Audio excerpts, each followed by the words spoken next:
Good morning, and welcome to your quiet space for English. I am Emma, and I am so happy you have joined us today at the English Speaking Corner. And I am Liam. It is a pleasure to be here. We know that Mondays can feel a bit heavy sometimes. You might be feeling a little tired, or perhaps your mind is still thinking about the weekend. Exactly, Liam. And because we are here to build your real speaking confidence, we want to talk about one of the most common social moments of the entire week. It happens almost every Monday. You walk into your office or you join a video call, and someone asks you that famous question, "How was your weekend?" That question used to make me feel so nervous when I was learning a new language. My mind would go completely blank. I wanted to say something interesting, but all I could manage was a very short answer like, "It was good." Then there would be a long, awkward silence. We have all been there. It is a sharp pain to feel like you have stories to tell, but you do not have the words ready to tell them. But today, we are going to change that. We are going to give you a clear, calm way to handle this conversation, so you can feel proud of your English from the very first minute of the week. That is the goal. By the end of this lesson, you will have a simple formula and several natural phrases that you can use immediately. If you enjoy this calm way of learning, please do subscribe to our channel and hit the notification bell. It helps us keep this corner quiet and focused for your study every week. Let us start with the problem. Why is it so hard to answer the question, "How was your weekend?" Usually, it is because we think we need to tell a long, perfect story. But in English, small talk is actually like a game of catch. You want to catch the ball and then throw it back gently. I like that image, Emma. A game of catch. So, what is the formula we can use to make sure the ball keeps moving? We call it the three-step response. Step 1 is the highlight. You share one small thing you did. Step 2 is the lowlight, or the rest.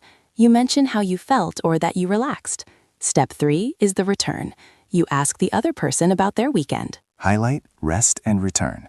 That sounds much more manageable than trying to give a full report of my life. It really is. Let us look at step 1, the highlight. Many learners feel they have nothing to say if they did not go on a big trip or do something expensive. But a highlight can be anything. It could be a movie you watched, a meal you cooked, or even just a long walk. So I could say, I went for a long walk in the park on Saturday. Exactly. Or, I tried a new recipe for dinner. Notice the phrases we use here. We use the past tense because the weekend is over. Let us practice a few of these highlight phrases slowly. I will say them, and then Liam, you can repeat them. This is a great time for you at home to shadow us. Speak out loud, even if you are just whispering. I caught up with some old friends. I caught up with some old friends. I finally finished a book I was reading. I finally finished a book I was reading. I spent some time working in my garden. I spent some time working in my garden. Those are excellent highlights, Liam. They are simple, but they give the other person something to talk about. Now let's look at step 2, the rest. This is where you talk about the pace of your weekend. Did you have a busy time or was it quiet? This is important because on Mondays, we often feel the need to explain why we might be a bit tired. Exactly. We use phrases like, "It was very low-key," or "I just took it easy." Low-key is a wonderful phrase for English learners. It means quiet, relaxed, and not busy. I love the word low-key.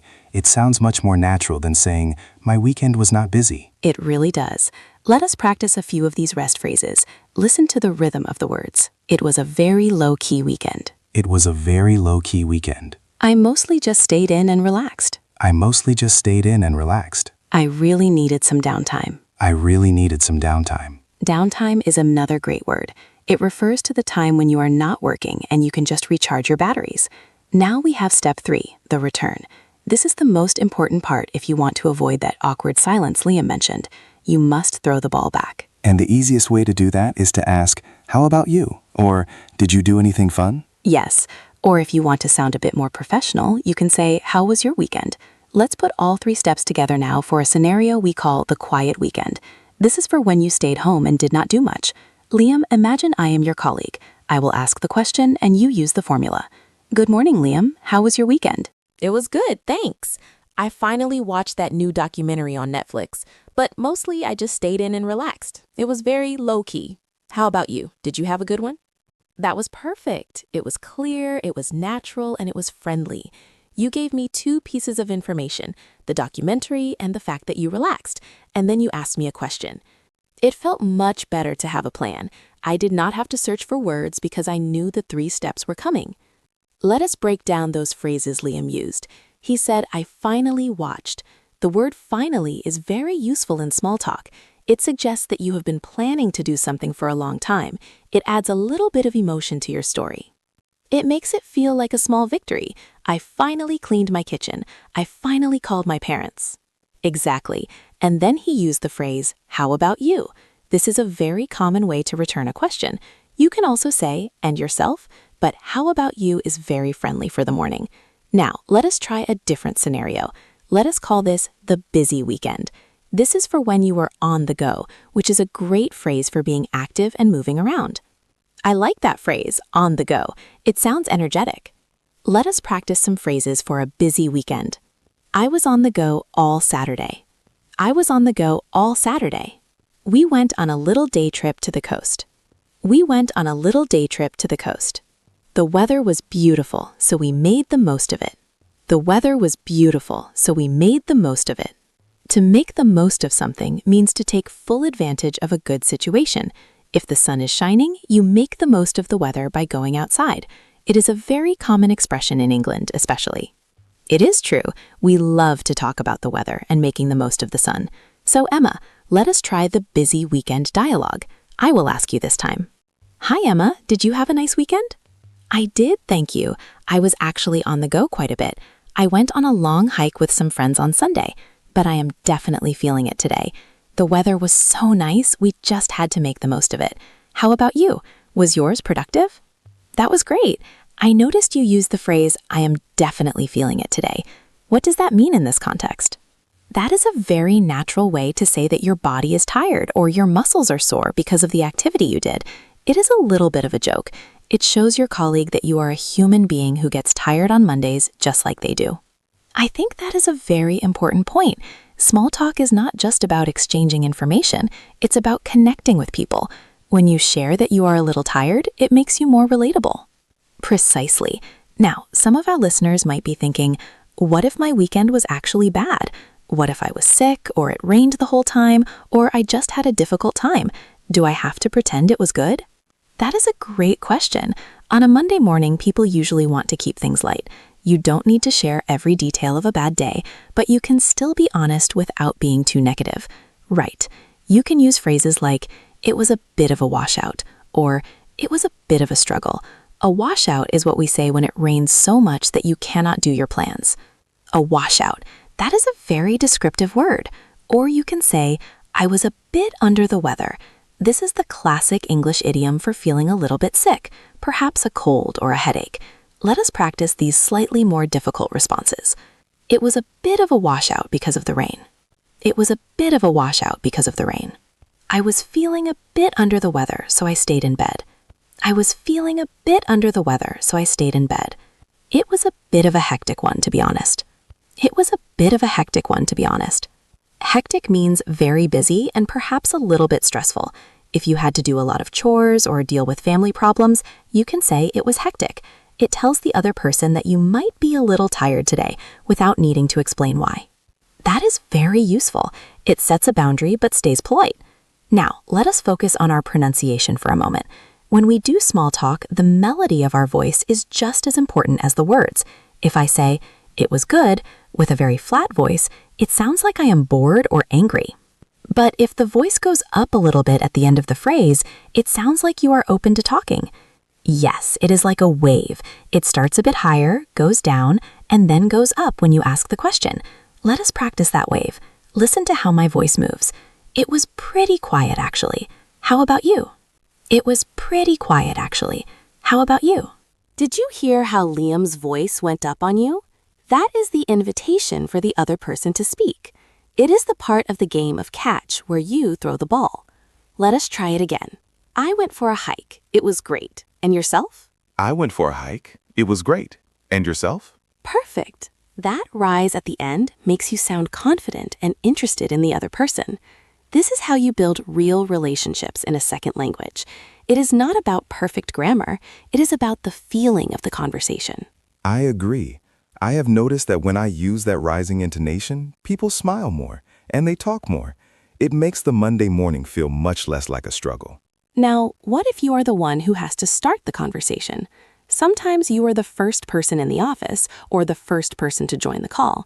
You want to be the one to ask the question. That can feel even more scary. It can, but it is also a great way to control the situation. If you ask the question first, you can listen to their answer and prepare your own. You can use simple openers like, "How was your weekend?" or "Did you get up to much this weekend?" Did you get up to much? That is a very common phrase in the UK and Australia. It just means, did you do anything? Yes, to get up to something usually means to do an activity. Let us practice these openers. Did you get up to much at the weekend? Did you get up to much at the weekend? How was your weekend? Did you do anything nice? How was your weekend? Did you do anything nice? Catch any of the football this weekend? Catch any of the football this weekend? That last one is very common if you know your colleague likes sports. To catch the game means to watch it on television. It is a very casual and friendly way to start. I love how these phrases are so short. It makes them easier to remember when you are feeling a bit nervous. That is the secret, Liam. Keep it short, keep it simple, and keep it moving. Now let us talk about how to end the small talk. This is the final piece of the puzzle. You have answered the question, you have asked them a question, and now you need to actually start working. This is where I often get stuck. I do not know how to stop the conversation without being rude. It is very easy. You just need a transition phrase, something like, "Anyway, I'd better get started," or, "Well, let's get to it." Anyway, I'd better get started. That sounds very natural. Let us practice a few of these closing phrases. They help you move from social time to work time smoothly. "Anyway, I'd better get started." Anyway, I'd better get started. "Well, I should probably get started on my to-do list." Well, I should probably get started on my to-do list. "Right, I'd better let you get on." Right, I'd better let you get on. That last one, "I'd better let you get on," is very polite. It suggests that you are stopping the conversation because you respect the other person's time. You are letting them get back to their work. That is a very kind way to say goodbye. It makes me feel like a polite and professional speaker. It really does. So let us try to put everything we have learned today into one long, slow dialogue. We will do it twice. The first time, we will go very slowly so you can hear every sound. The second time, we will go at a more natural, but still clear pace. I will be the person who starts the conversation this time. Great. I will use the 3-step formula to respond. Good morning, Emma. How was your weekend? Hi, Liam. It was really nice, thank you. I went to a local farmer's market on Saturday morning and bought some amazing bread. Other than that, I just took it easy and caught up on some sleep. It was exactly what I needed. How about you? Did you do anything fun? It sounds like a lovely weekend. I was actually quite busy.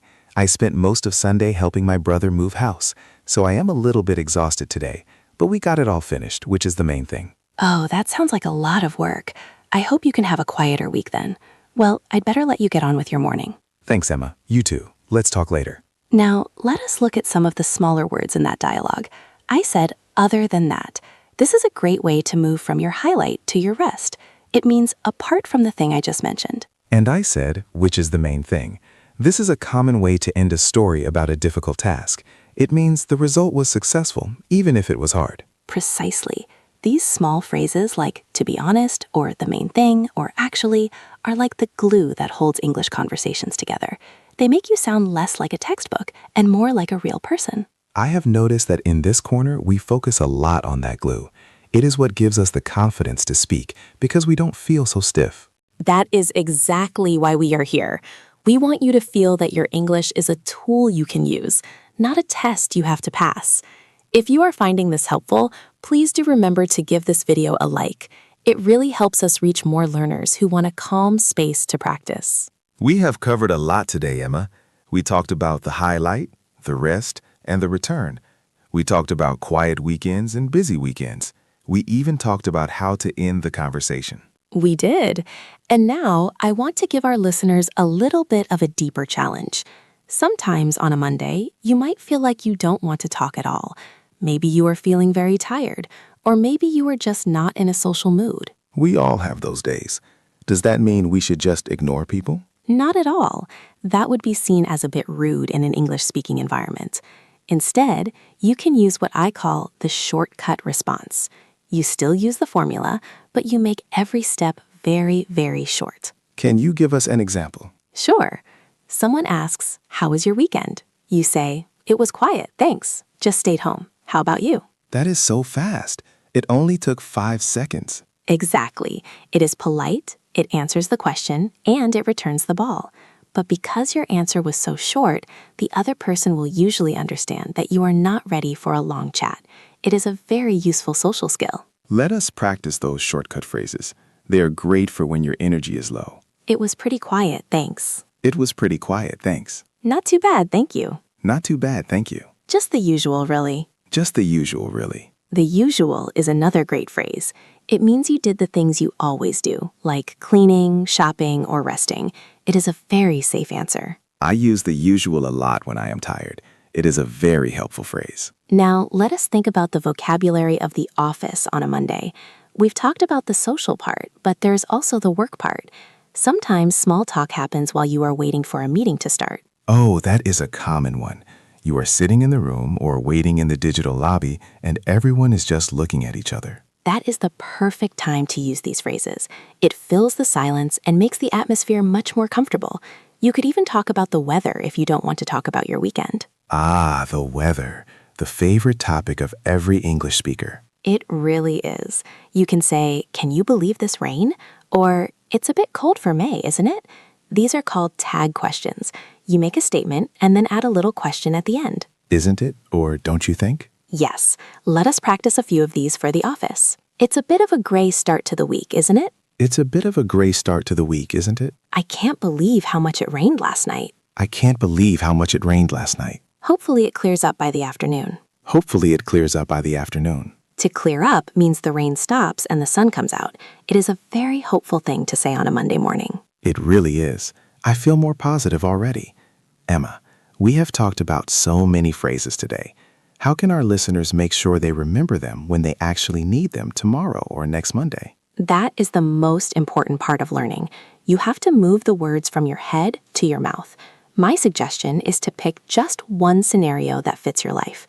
If you usually have quiet weekends, focus on the low-key phrases. If you are very active, focus on the on-the-go phrases. And maybe they can write them down? Yes, write down your 3-step response today. 1 highlight, 1 sentence about your rest, and 1 return question. Then say it out loud 10 times while you are making your tea or coffee. That is a great idea. It builds muscle memory. Your mouth gets used to the shapes of the words. Exactly.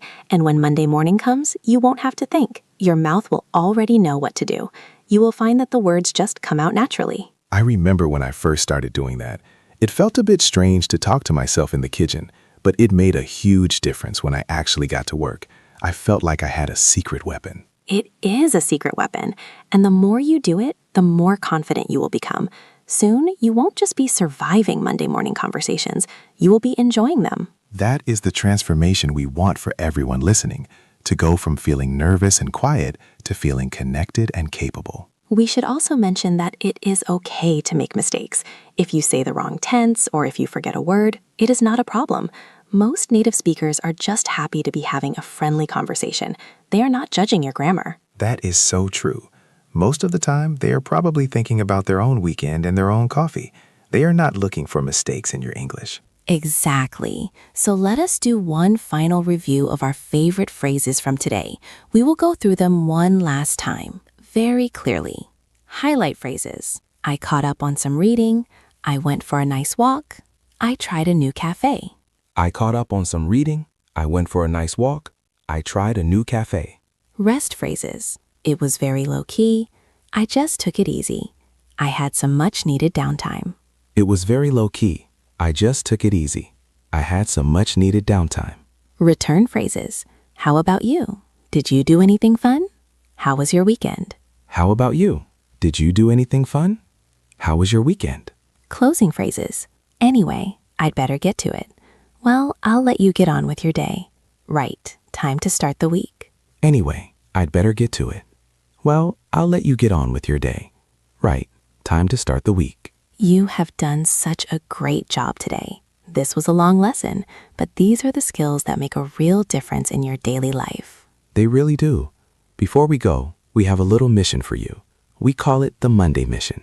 I love the Monday Mission. What is it this week, Liam?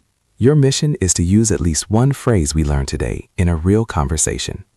If you don't have anyone to speak English with at work, you can even write your response in the comments below. We would love to read about your weekend using the 3-step formula. That is a perfect mission. Tell us one highlight, one rest phrase, and then ask us a question. We will do our best to reply to as many as we can. It is a great way to practice in a safe and supportive space.